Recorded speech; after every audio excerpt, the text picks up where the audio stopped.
un risultato senza dubbio al di là di ogni più rosea aspettativa, visto che dalle 13.30 alle 17.30 oltre 700 sono stati i goriziani, e non soltanto ovviamente i goriziani, che si sono riappropriati per un po' di tempo del loro castello, perciò contiamo di traguardare i 1000 accessi solo nella giornata di oggi. Ma questa è una dimostrazione dell'affetto, dell'amore, delle aspettative che ha generato questo maniero, simbolo di un territorio molto più vasto di quello della nostra municipalità, che per appunto suo malgrado per quasi 3 anni è rimasto chiuso. Un grazie all'amministrazione regionale, anche perché siamo riusciti a riqualificare, stiamo riqualificando tutto il borgo grazie alla collaborazione, alle risorse, perciò collaborazione e finanziaria importante, e anche degli uffici dell'amministrazione regionale.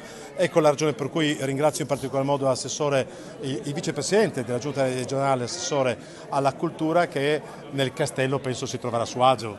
Beh sì, questo è un luogo straordinario dove si respira la storia, e oggi, come ha detto giustamente il sindaco Ziberna, è una giornata storica per la città di Gorizia, perché riapre al pubblico uno dei suoi luoghi simbolo, ma non è solo una giornata storica, è l'inizio di un percorso che ci porterà a ripetere tantissime giornate storiche.